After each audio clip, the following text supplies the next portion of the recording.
Today we're going to be doing a craft project in the studio, making textured backdrops for still life painting.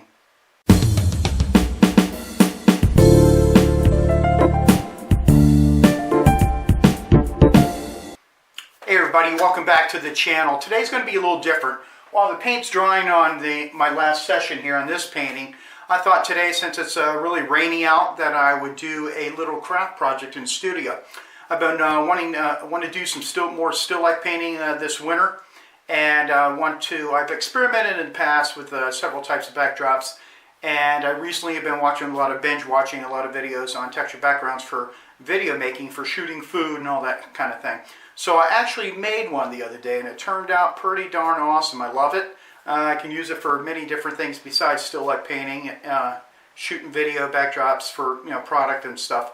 So I went out and bought a few more things to do several others, so I have some variety going forward. So thanks for joining me, and I hope you like this video. A little different than normal. So here's the one I made the other day.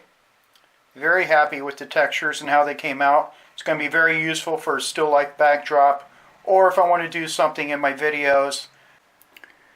Okay, here's some supplies you're going to need. Of course, a water bucket, paper towels is a given, that sort of thing. But for the wood, everything's on a base of a little handy panel of MDF. You can get it square, you can get it 2x4. I just got 2x2 handy panels. And the package, the long package, is approximately 36-inch do-it-yourself beadboard. Tongue and groove, kind of hooks together. There's a little paint roller in case I need it. I do have a mini one also right by the joint compound. So we have joint compound, a couple putty knives, various little decorator acrylic paints, matte finish of course. The cans of spray paint are chalk paint, super high matte. Highly recommended for this type of project. And then we have some disposable vinyl gloves so we don't get paint all over ourselves. And these are the products I'll be using today. Okay, so here we have the beadboard. We're going to start with this first. And there's different types of products like this you can get. You can get the wider, just plain plank sort of thing. Here's the package description. I got this from Home Depot. And I'm not sure what will be available in your local hardware store for a similar type of item. Okay, so here is just showing how they go together. It's tongue and groove. Very pretty simple. And they snap together really well. Now you can make this as wide as you want, but the package, I don't know how many it had. Probably about 12 pieces. I didn't count, unfortunately. But I just figured I wanted probably about, I think it ended up being roughly 22 inches, maybe 20 inches across. So I put the boards together, simple snap together, and it kind of looks odd right now, but you'll see in a moment when I flip it over what it looks like.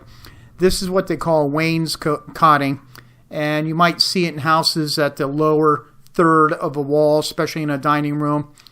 It's a good way for chairs that might bump up against the wall. They don't damage the drywall, I think is the original reason, but it does look nice in houses. So I'm just repurposing it for this sort of idea. Now what we're going to do is use these supplies to glue these boards together with those long pieces. First, you can see me flip over here. This is what the finished side will look like. That's the beadboard, the wainscoting. Now I'm going to flip it back over. And those two long pieces here will go across to support and hold together the pieces that I stuck together. Now I'm just measuring, just butting the one end on the left up against the edge and marking. And then I'm just going to take a handsaw, nothing fancy, and cut it. I can tell you that this project is really a simple. I mean, I haven't done anything like this. And of course, we're artistic people, so it shouldn't be that hard for anybody. And now, like you can see, I can get two pieces out of one piece of board. And that board is just a ready to grab from my Home Depot store in the poplar section.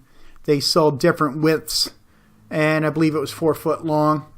So I thought this would be enough, and I'm just going to use those, like I said, for support. And I picked an arbitrary distance from the top of the boards there down to 5 inches. And then once I mark that, once I get that in place, I just take a pencil and I score a little line there to show where to put the board back once the I put some glue on to flip it over and attach it. Pretty simple here. You don't have to use a lot of glue. You just want to make sure it's covered okay. You know, you don't have to go overboard or anything like that. Now I place it on those marks I made, and you can weight it down with books or anything you want. I happen to have some dumbbells in the studio and some nice heavy weight to get that going. Now once it dried up and was all set, now I'm taking my spray paint. In this case I chose like a bluish greenish gray and applying some coats. And when I apply it while it's wet, I wipe it down to kind of give it that weathered appearance. Now you can do this process multiple times if you feel it's necessary. Okay, so now we're going to put that panel in front of a small fan to dry while I start prepping the 2x2 panel that I bought. Now in this video I bought two 2x2 panels, and the package of beadboard yielded 2 sections of panel that I created. So depends on where you go for a hardware store. You might be able to find the actual tongue and groove pine board, which is probably about 3 to 4 inches wide, still tongue and groove, sticks together so you can have a wider surface rather than the ribbed beadboard wainscoting sort of thing. So something to look for in your local hardware store. But let's continue on to the 2x2 panels.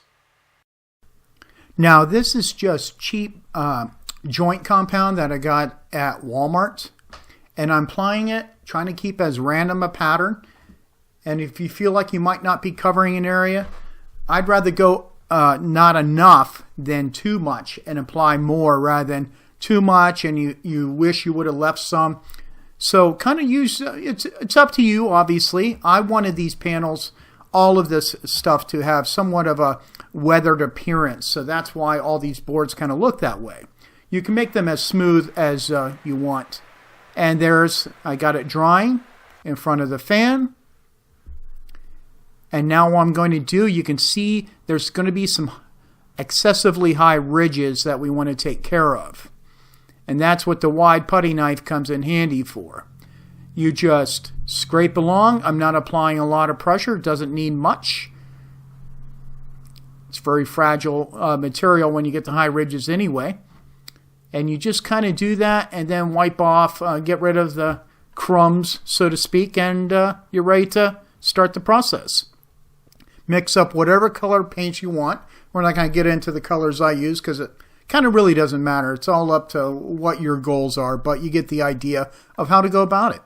And I'm not looking for a super clean mix. That's going to add to the idea of my weathered appearance. Starting out with this little roller, mini roller.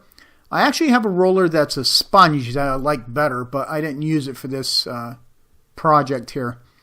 And I'm applying and I'm blotting with a paper towel to try to break up any kind of man-made look, so to speak. And it's going to be a process. You might use multiple layers. It all depends on how things go on. Also, I'm texturing. I'm not necessarily waiting for the previous layer to dry because it's thin enough. It's going to tack up pretty fast anyway. But this is going to allow a subtle integration of the previous to the previous layers. And you can do it either way. This is the way I chose to do it. And you just get some, the biggest thing is to try to create some randomness. Humans they want to find order in things, and it's sometimes hard to get some randomness kind of look.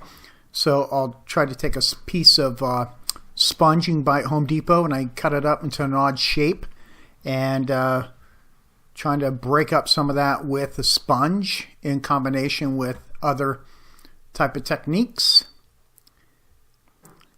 In this case, I tried spraying some paint on, and immediately after I sprayed it on, I would try to blot through there to break it up. Just trying different things. No harm, no foul. If you don't like it, it's acrylic paint. It'll dry in 2 seconds, and you can try different colors. This is not really a scary project, so to speak. And you can make it as busy as you want, or when the layers are dry, you can glaze over it to make it more subtle.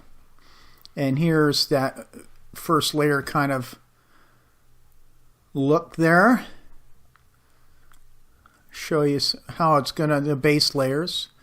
And now I've taken my second 2x2 panel, and this one I'm experimenting with applying some paint with a palette knife and then manipulating it with the sponge. So that was an interesting way to do things also. And there's the texture on that, a little more pronounced, to give an effect of a stucco wall maybe for a backdrop. Okay, here's what I got going on so far. I got one more of the wainscoting panel here going. It's drying up right now, and then I got to do a base layer. But then these two 2x2, 24 inch by 24 inch handy panels from Home Depot have some base tones, so I'll let these dry. Create some more texture, and they'll just be a nice little backdrop for things. Okay, now I'm just going to use some matte clear spray to protect these panels. Going to give all the stuff 2 coats, drying in between each coat. Pretty easy to do. It doesn't take very long to dry either. It'll just protect them quite a bit. Now here's some pan shots of the finished product, kind of set up as you might use them in a still life maybe. That's what I use for example in this video. And then we have some textures there showing up. That looks pretty cool. That'd make a nice little painting right there by itself. Okay everybody, that's going to wrap up this video. Hope you enjoyed it. If you're new to the channel, let me know what you thought in the comments, and I invite you to subscribe. If you do, be sure to hit that bell notification icon. It will alert you as to when I post new videos. Everybody can find me on Facebook and Instagram, handle habowskistudio. And so go out there and experiment and see what you come up with for your own backgrounds. Take care. See you next time. Bye.